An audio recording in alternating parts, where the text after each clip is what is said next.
नमस्कार, दोपहर की नंबर 1 डिबेट में आपका स्वागत है। मैं हूं आपके साथ में हिमांशु दीक्षित। प्रधानमंत्री नरेंद्र मोदी को मुस्लिम विरोधी बताने वालों को क्या आज जवाब मिल गया?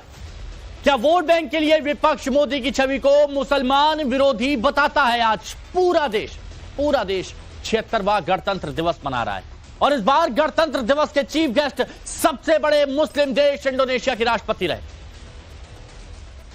इतना ही नहीं, इंडोनेशिया से 352 सदस्य मार्चिंग और बैंड दस्ता परेड में शामिल हुए। पहली बार इंडोनेशियाई बैंड दस्ता विदेश में राष्ट्रीय दिवस परेड में शामिल हुआ। अब सवाल है कि अगर मोदी मुसलमान विरोधी हैं तो फिर कैसे सबसे बड़े मुस्लिम देश के राष्ट्रपति हिंदुस्तान के गणतंत्र दिवस के चीफ गेस्ट बने? इंडोनेशिया ही नहीं, यूएई, सऊदी, कुवैत, तमाम मुस्लिम देश पीएम मोदी को अपने देश का सर्वोच्च सम्मान भी दे चुके हैं। सबने देखा है। क्या मुसलमान और मुस्लिम देशों में मोदी की बढ़ती लोकप्रियता से विपक्ष परेशान है? आज इस पर चर्चा करेंगे, दोनों पक्ष रखेंगे, लेकिन उससे पहले एक रिपोर्ट।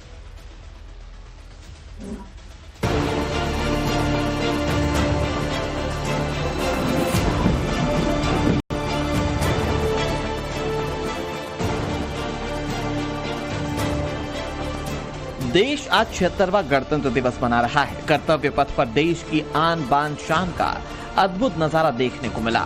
इस गणतंत्र दिवस पर सबसे बड़े मुस्लिम मुल्क इंडोनेशिया के प्रेसिडेंट प्रबोवो सुबियांतो भारत के चीफ गेस्ट हैं। सबसे बड़े मुस्लिम देश के राष्ट्रपति को चीफ गेस्ट बनाना भारत में प्रधानमंत्री नरेंद्र मोदी के विरोधियों को जवाब भी है, जो मोदी की छवि को मुसलमान विरोधी बताने में जुटे रहते हैं। सड़क से लेकर संसद तक विपक्ष बार बार एक ही आरोप लगाता है, मोदी सरकार को नफरत फैलाने वाला और मुसलमान विरोधी बताता है। हिंसा, नफरत, माइनॉरिटीज के खिलाफ, मुसलमानों के खिलाफ, सिखों के खिलाफ, क्रिश्चियंस के खिलाफ। और माइनॉरिटीज ने क्या किया? माइनॉरिटीज ने क्या किया? हर स्फीयर में हिंदुस्तान को रिप्रेजेंट करते हैं, नाम रोशन करते हैं। पत्थर जैसे हिंदुस्तान के साथ एक साथ खड़े हैं, देशभक्त हैं। और आपने सारे के सारे माइनॉरिटीज पर आक्रमण किया, उनके खिलाफ हिंसा, नफरत फैलाई।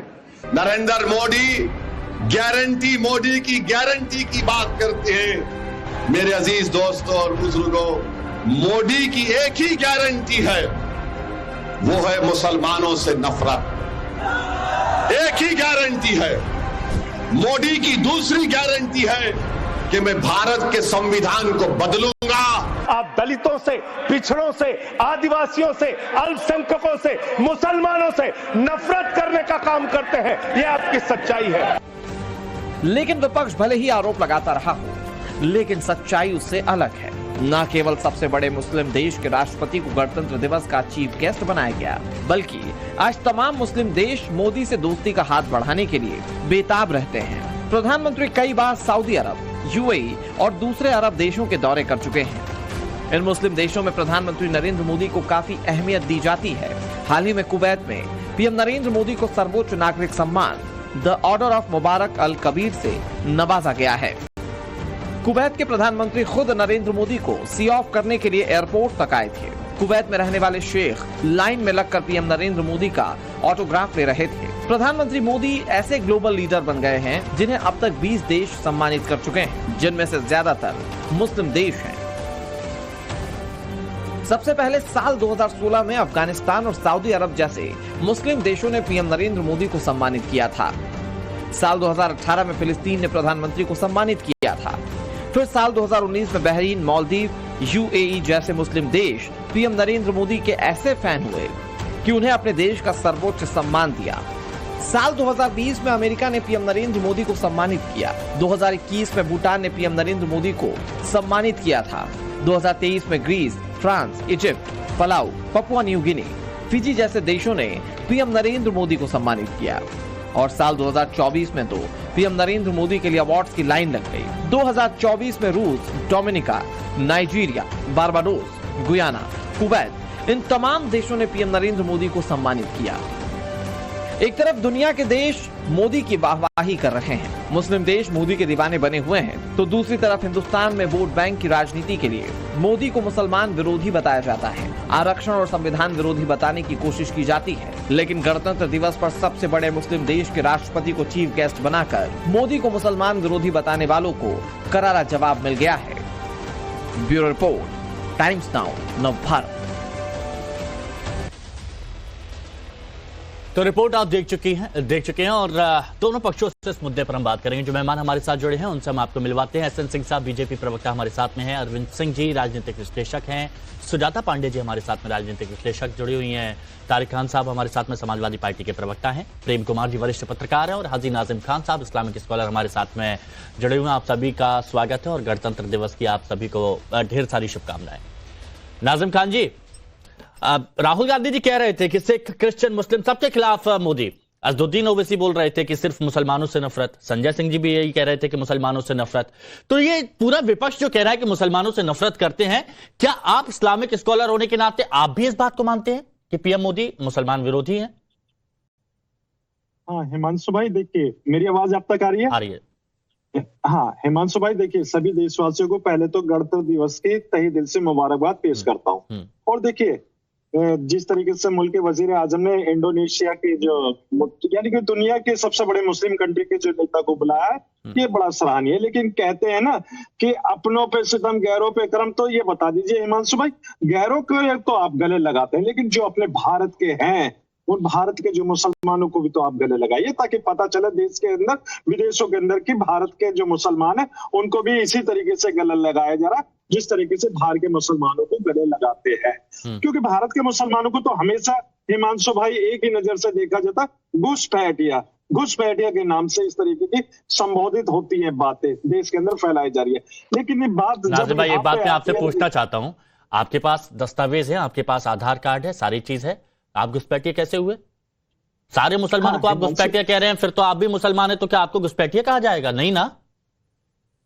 हाँ हिमांशु भाई, देखिए अल्लाह का शुक्र है हाजी नाजिम के पास भारतीय सारे डॉक्यूमेंट्स अवेलेबल है, लेकिन फिर भी हम लोगों को है ना, ये जो घुसपैठिया के नाम पर जिस तरीके से भारत के अंदर बदनाम करा जा रहा है, मैं तो ये कहता हूँ कि भारत जो विदेशों के मुसलमान है उनको तो आप गले लगा रहे हैं, लेकिन जो भारत के मुसलमान है उसको भी तो गले लगाइए, क्योंकि इस भारत के मुसलमान ने मुल्क को आजाद कराने के लिए बड़ी कुर्बानियां दी हैं। जो विदेशी मुसलमान है उन्होंने भारत को आजाद कराने के लिए कोई भी कुर्बानियां नहीं दी है, सिर्फ खान अब्दुल गफ्फार खान साहब को छोड़कर बाकी भारत के ही मुसलमानों ने मुल्क को आजाद कराने के लिए बड़े बड़े वो करे थे, अंग्रेजों को घुटने पे टिका दिए थे।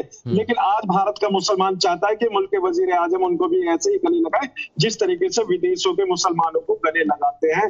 हिमांशु भाई, ये हम अच्छा, आप ये कह रहे हैं कि इस देश के मुसलमानों को यहाँ की सरकार या प्रधानमंत्री नरेंद्र मोदी ये गले नहीं लगाते हैं और बाहर के मुसलमानों को पलक पावरे वहां पर बिछा दी जाती है। ठीक है, मैं सभी का रिएक्शन जान लेता हूं। तारिक भाई, आपका भी यही मानना है क्या? ऐसा है कि ऐसा तो नहीं है कि इंडोनेशिया के राष्ट्रीय अध्यक्ष पहली बार आए, 4-5 बार भारत आ चुके हैं, 5 बार। और 1950 में जो हमारा रिपब्लिक डे हुआ था उसमें भी इंडोनेशिया के वो आए थे। बिल्कुल। इंडोनेशिया की आजादी के लिए आपको मैं ये भी बता रहा हूँ, इंडोनेशिया की आजादी में नेहरू के टाइम पर वहां एक एशिया सम्मेलन यहाँ हिंदुस्तान में कराना नेहरू ने कराया, लेकिन वहां डच का कब्जा था, वो वहां के जो नेता थे उनको यहाँ आने नहीं दे रहे थे। उस वक्त बीजू पटनायक साहब जो कि कांग्रेस के नेता थे, उन्होंने नेहरू को भेजा उन नेताओं को यहाँ लाने के लिए, और वो नेता यहाँ आए 1947 में जो एशिया का सम्मेलन नेहरू ने कराया था और उसमें सम्मिलित हुए। उसके बाद बीजू पटनायक को वहां का सबसे बड़ा सम्मान, जिस सम्मान का नाम भूमिपुत्र है, बीजू पटनायक को भूमिपुत्र का सम्मान इंडोनेशिया सरकार ने दिया। ये हमारे रिश्ते हैं इंडोनेशिया सरकार से। अब भाई इंडोनेशिया इस तरीके के तमाम देश रहे और हर देश से उस देश के रिश्ते रहते हैं, उसका हमारे जो देश में इंटरनल जो प्रॉब्लम है उसका मुझे नहीं लगता कि कोई रिलेशन है, मगर इंटरनल प्रॉब्लम है। वो आएंगे, वो हमारे लिए गेस्ट हैं, वो आए अपनी बात कहें चले जाएं, और हमारे उनसे बाइलैटरल रिश्ते भी हैं, हमारे उनसे आयात निर्यात के भी रिश्ते हैं, इस तरीके के रिश्ते हमारे गल्फ देशों से भी हैं। लेकिन जब हम यहाँ की बात करेंगे तो भाई आप जब तक मुसलमानों को गाली नहीं देंगे और मुसलमानों को उल्टा सीधा नहीं कहेंगे, तब तक आपका जो वोट का सिद्धांत है वो पूरा नहीं होता साहब। अच्छा। नारायण जैसे नेता महाराष्ट्र में क्या कर रहे हैं आपकी पार्टी में भाई? आप उनको चुप करा देते कि आप क्यों इस्लाम को और मुसलमान को ऐसा। गिरिराज सिंह लगातार बयान देते हैं, टी राजा के बयान तो ऐसे हैं कि लगता है कि भाई उन्होंने वो पैदा ही इस्लाम की और मुसलमानों की बुराई करने के लिए। क्या मोदी साहब ने कभी इनसे कहा कि भैया ऐसा मत करो, मत कहो ऐसा? कहा कभी? कभी कहा नहीं कहा। तो इसका मतलब यह है कि जब यहां से ये दिखाएंगे ये हिंदू मेजॉरिटी को कि देखो मुसलमान को मार रहे हैं, मारे चाहे ना मारे, मतलब पिक्चर ऐसी दिखानी है कि कूद डाला एकदम, चूड़ी टाइट कर दी, बस वोट इधर मिल जाता है और जीत जाते हैं। रोजी रोटी कपड़ा मकान झोले में भर के और बड़े बाबा जो है वो फेंक देते हैं नदी के अंदर और हिंदू मुसलमान करके वोट की अपनी पोटली भरकर चल देते हैं। अच्छा, मतलब हिंदू मुसलमान किया जाता है, वोट की राजनीति की जाती है। ठीक है, एसएन सिंह साहब आप बता दीजिए, आप अपना जवाब दे दीजिए, क्योंकि मैं तो यही समझ रहा था कि बाकी के देशों को नहीं लगता, बाकी के जो मुस्लिम कंट्रीज हैं उनको नहीं लगता, वो सर्वोच्च सम्मान देते हैं, लेकिन जब देश की बात आती है तो यहां पर कहा जाता है कि मुस्लिमों को बिल्कुल भी उनको सराहा नहीं जाता है, उनको सहज के नहीं रखा जाता है, उनको हमेशा लताड़ा जाता है। हिमांशु जी, पहले तो गणतंत्र दिवस की आपके चैनल के माध्यम से देश के सभी लोगों को, जितने पैनलिस्ट यहाँ बैठे हैं, सबको वो बहुत बहुत हार्दिक शुभकामनाएं। देखिए, हमारे मित्रों ने जो कुछ भी कहा, हमारा तो एक राष्ट्र, एक संविधान, एक पहचान, जय हिंद जय भारत के चीजों को लेकर आगे बढ़ते हैं और इसी को लेकर प्रधानमंत्री जी हमेशा चर्चा करते हैं। आपके जिम्मेदार चैनल ने बड़ी जिम्मेदारी से एक चीज भी दिखाया कि कुवैत का राष्ट्रीय सम्मान हो, सऊदी अरब का राष्ट्रीय सम्मान हो, अफगानिस्तान का हो, फिलिस्तीन का हो, संयुक्त अरब का हो, मालदीव का हो, बहरीन का, और दुनिया के लगभग 20 कंट्रियों ने भारत को यह राष्ट्रीय सम्मान दिया है। भारत के प्रधानमंत्री मतलब भारत को यह सम्मान दिया है और सब लोग इस सम्मान को सर झुकाकर स्वागत करते हैं। तीसरी बात, हमारे अभी दो मित्रों ने कहा कि नहीं, देखिए भारत में तो सबका सम्मान होता है, उस विचारधारा का सम्मान नहीं होता है जो ये कहते हैं कि हमारी संख्या बहुत ज्यादा हो गई है और हम मार के भगीरथ में फेंक देंगे, इसका सम्मान नहीं होता है। भारत में उस बात का सम्मान जरूर होता है कि हम सब मिलकर तिरंगे की रक्षा के लिए, राष्ट्र की रक्षा के लिए, राष्ट्र प्रथम के नारे को लेकर आगे बढ़ते हैं और प्रधानमंत्री जी सबके लिए कार्य करते हैं। और प्रधानमंत्री जी कहते नहीं, आज लगभग हमारी 200 योजनाओं में से 200 योजनाओं में सर्वाधिक अगर कोई भागीदार है तो हमारे मुस्लिम भाई भागीदार है। आज आवास योजना का 63% लाभ अगर किसी को मिल रहा है, रिकॉर्ड आपके चैनल पर कह रहा, तो हमारे मुस्लिम भाइयों को मिला। स्वास्थ्य योजनाओं का लाभ अगर सर्वाधिक सबसे ज्यादा किसी को मिला, उजाला का, तो हमारे मुस्लिम भाइयों को मिला। क्योंकि हम कहते नहीं, आदरणीय प्रधानमंत्री जी, देखिए ये तो फैक्ट है, सरकार बनाते ही उन्होंने कहा सबका साथ, सबका विकास, सबका विश्वास, लेकिन समाजवादी पार्टी ये तो फैक्ट है। ये आंकड़े चर्चा में, डिबेट में कई बार इस बात को हम जाहिर भी कर चुके हैं कि चाहे वो आवास योजना हो, उड़ान योजना हो, बेटियों से जुड़ा हो, बहुत सी ऐसी योजनाएं जिनमें ज्यादातर मुस्लिम आबादी को लाभ मिल रहा है। हाँ, एक सवाल पूछ लीजिए, फिर बाकी मेहमान तुरंत। एक मिनट के सिंह साहब, कट टू कट बहुत जल्दी से बात। हाँ, एक तो 14% मुसलमान है तो वो 63% लाभ ले रहे हैं, ये बात समझ में नहीं आती। खैर, एक्सप्लेन करिएगा बीजेपी के प्रवक्ता कैसे, क्योंकि 14% मुसलमान है, अधिकारी का आंकड़ा कहता है, और फायदा सबसे ज्यादा मुसलमान ले रहे हैं, मतलब कि जो 86% है वो फायदा नहीं ले रहे हैं, 14% ले रहे हैं। पॉइंट नंबर 1, क्या कोई कम्युनिटी, क्रिश्चियन, सिख, ईसाई या मुसलमान या कोई और जाति कोई कम टैक्स देती है क्या? They are paying equal tax. So इसीलिए उनको जो लाभ है वो इक्वल है लाभ लेने के लिए, स्पेशली किसी एक समाज को बताना। आप ये बात तारिक भाई, आप मानते हैं ना कि ज्यादातर मुसलमानों में बहुत सारे ज्यादातर लोग ऐसे हैं जो शिक्षित नहीं हैं, जो उस धारा तक नहीं जुड़ पाए हैं? बिल्कुल है ना, तो इसीलिए उन तक योजनाएं ज्यादा पहुंच रही हैं और ये अच्छी बात है ना। अशिक्षित होने का योजना पहुंचने से क्या मतलब है? क्यों नहीं है? अशिक्षित, अगर अशिक्षित हैं, वो उतनी कमाई नहीं कर पा रहे हैं, तो गरीबों के लिए ज्यादातर योजनाएं होती है कि नहीं होती हैं?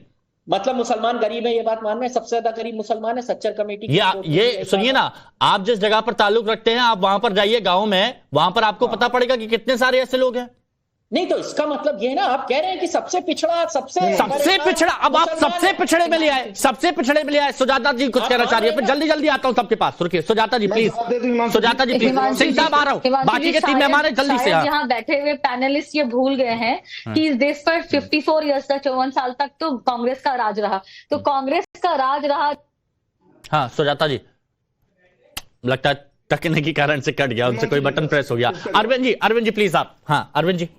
देखिए हिमांशु जी, मैं अटल जी के 2 लाइन से अपनी बात शुरू करूंगा कि दूध लजाते लाज न आती, घोर पतन है अपनी माँ को माँ कहने में फट्टी छाती। जो अपने संस्कृति से, अपने पूर्वजों से और अपनी मातृभूमि से प्यार नहीं करता है, उसको न तो अपने देश में सम्मान मिलता है न विदेश में सम्मान मिलता है।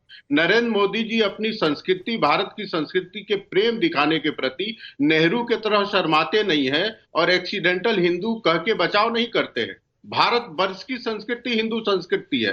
अरब कंट्रीज भी जब यहाँ के मुसलमान हज करने जाते हैं तो हिंदू मुसलमान कहते हैं। और भारत की संस्कृति की जो एक महान विशेषता है वसुधैव कुटुंबकम, उसके अनुरूप पूरे विश्व में व्यवहार करते हैं। यही कारण है कि देश में भी और विदेशों में भी उनको सम्मान मिलता है। और प्रधानमंत्री को जो सम्मान मिला है उसमें से सर्वाधिक सम्मान मुस्लिम राष्ट्रों ने दिया है, जिसमें कुवैत है, मिस्र है, सऊदी अरब है, यूएई है, मालदीव है, बहरीन है, अफगानिस्तान है, फिलिस्तीन है, ग्रीस है।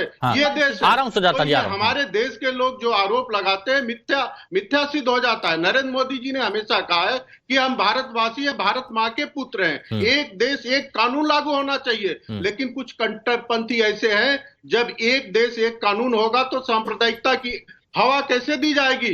यहाँ मुलायम सिंह यादव जी के पार्टी के, समाजवादी पार्टी के नेता बैठे हुए हैं। इनका मुस्लिम प्रेम का मतलब होता है ऐसे गुंडे, अतीक अहमद, मुख्तार अंसारी, इनको सपोर्ट करना मतलब मुसलमानों का सपोर्ट करना हो जाता है। ये कहाँ का मुस्लिम प्रेम है। जब मुस्लिम भी इस देश का नागरिक है, हम भी है, समान व्यवहार करेंगे, सबको साथ लाने की बात करेंगे, सबको एजुकेशन देने की बात करेंगे, सबको हेल्थ देने की बात करेंगे, तो ये सबके साथ प्रेम होता है। लेकिन कट्टरपंथियों को सबका साथ। अच्छा, प्रेम कुमार जी ये बताइएगा, अखिलेश जी कहते हैं मुसलमान भाइयों का अधिकार छीनना चाहती है बीजेपी, असदुद्दीन है वो ओवैसी कहते हैं एक ही गारंटी है मुसलमानों से नफरत करना, राहुल गांधी कहते हैं कि आपने मुसलमानों के खिलाफ हिंसा नफरत फैलाई, संजय सिंह कहते हैं आप मुसलमानों से नफरत फैलाते हैं मुसलमानों के प्रति। पूरा विपक्ष एक लाइन पर और बाकियों को नहीं दिखता ये विदेशों में, ऐसा क्यों? आपका नजरिया फिर सुजाता जी। हिमांशु जी, ये बहस तो हम लोग आए दिन करते हैं। 26 जनवरी राष्ट्रीय पर्व है। इस दिन देश में जो अतिथि आते हैं अंतर्राष्ट्रीय स्तर पर भारत के गणराज्य में उसके सबसे बड़े उत्सव में शामिल होने आते हैं। इस उत्सव को हम स्थानीय राजनीति से जोड़ करके देख रहे हैं। दो बातें देखिए कितनी समानता है। इंडोनेशिया में 87% मुसलमान रहते हैं, फिर भी वो सेकुलर कंट्री है, इस्लामिक राष्ट्र नहीं है। हिंदुस्तान 84% हिंदू रहते हैं, फिर भी ये हिंदू राष्ट्र नहीं है, सेकुलर राष्ट्र है। ये सिमिलैरिटी है इन दोनों देशों के बीच में मजबूती का, और वो इसकी परंपरा है और इसका इतिहास है। अब इस परिप्रेक्ष्य में कि एक अंतर्राष्ट्रीय नेता हमारे यहाँ सम्मानित अतिथि हैं, तो इसको हम लोकल घरेलू राजनीति से जोड़ करके बात कर रहे हैं। घरेलू राजनीति पे दूसरे दिन डिबेट करिए। नहीं तो प्रेम कुमार जी, आप भी तो इस बात को कई बार कहते आए हैं, सार्वजनिक मंचों पर यह बात कहते आए हैं कि मुसलमानों के प्रति सरकार का रवैया अलग है। ये हम आज के दिन थोड़े कहेंगे। इसीलिए इंडोनेशिया के राष्ट्रपति हिंदुस्तान नहीं, लेकिन बाकी जगह ऐसा नहीं दिखता ना, इसीलिए उस पर चर्चा होना लाजमी है आज। नहीं, इंडोनेशिया के राष्ट्रपति हमारे मेहमान बने हैं। ये मौका है हिंदुस्तान में मुसलमान और नॉन मुसलमान की राजनीति पर बहस करने का। मैं समझता हूं कि इसमें जो मिक्सिंग की जाती है ये गलत है। अंतरराष्ट्रीय संबंध। सुजाता जी कुछ कहना चाह रही है। ठीक है, ये मौका सही नहीं आप ये कह, लेकिन सुजाता जी कुछ कहना चाह रही है, प्लीज सुजाता। हाँ जी, जो मैं पहले कह रही थी कि एक प्रवक्ता जो समाजवादी पार्टी कह रहे थे कि भाई आपने मान लिया कि मुसलमान गरीब क्यों है, तो इसका जवाब तो कांग्रेस देगी, क्योंकि कांग्रेस ही ने जिसने 54 साल राज किया इस देश पे, इस देश की सारी नीतियों को बदल के रख दिया कि मुसलमान हो या फिर दलित हो या फिर गरीब हो या पिछड़ा हो, सिर्फ राजनीति के लिए इस्तेमाल किया। तो इसका सबसे पहले जवाब दे तो यही होना चाहिए कि महिलाओं के लिए टॉयलेट बनाने की भी जिम्मेदारी 75 साल बाद प्रधानमंत्री नरेंद्र मोदी। दूसरी बात जो मैं कहना चाहती हूँ और ये है, वो इनका जवाब देना चाहती हूँ कि ये कहते हैं कि ये जो अंतरराष्ट्रीय पॉलिसीज को हम डोमेस्टिक से इशू से क्यों मिक्स कर रहे हैं। अरे भाई, पार्लियामेंट में जाके जय फिलिस्तीन के नारे लगाने वाले भी तो आप ही थे, उस समय तो आप वाह कर रहे थे। जब मोदी जी इजराइल गए और कहा कि भाई हम वही प्रोएक्टिव विदेश नीति पॉलिसी अपनाएंगे, हमारे लिए जो ठीक होगा वो करेंगे, फिलिस्तीन नहीं गए तो कितनी सारी बातें हुई थी। जब गाजा पे अटैक हो रहा तो यहाँ पे पूरे बड़ी जुलूस क्यों निकल रहे थे, नेता गाजा पे क्यों लव लेटर्स लिख रहे थे, प्रियंका गांधी भी लिख रही थी लव लेटर्स, लेकिन उसके बाद जब बांग्लादेशी हिंदुओं का पे जो अत्याचार होता है बांग्लादेश पे, उस पर प्रियंका गांधी चुप रह जाती है। तो ये नहीं चलेगा ना कि मीठा मीठा गप गप और कड़वा थू थू। दूसरी बात यह है कि तारिक जी ऐसा है क्या, मीठा मीठा गप गप कड़वा थू थू जो है मुसलमान विरोधी है। अभी बात हुई सुजाता जी, मोदी सरकार ने शायद पिछली जितनी सरकारें हैं उससे ज्यादा मुसलमानों के लिए किया हो। कुछ बातें तो बड़ी नहीं, वो आंकड़ों में है, लेकिन उसको अलग तरीके से ले जाए। ठीक है, हाँ बोलिए तारिक भाई। मैं बताता हूँ, सुन लीजिए कितना किया है। मुसलमानों को स्कॉलरशिप देना हो या फिर 40%। सुनिए 40%। मैं मत सुनिए भी, आप आंकड़े लीजिए, का राशन हो, इसका आंकड़े लीजिए, फायदा उठा रहे। इसीलिए प्रधानमंत्री ने भी कहा था कि सबका साथ, सबका विकास और सबका। ठीक है, यानी आप कह रहे हैं कि वो सबका विकास की बात कर रहे हैं, लेकिन एक तरफा जोड़ा जा रहा है उस एंगल को। ठीक है तारिक जी बोलिए। हाँ 40%। अब वो बोलती रहेंगी, सुनेंगे। नहीं बोलिए सुजाता जी। सुन लीजिए, 40% लगभग केंद्र सरकार ने माइनॉरिटीज बजट को शॉर्ट किया है।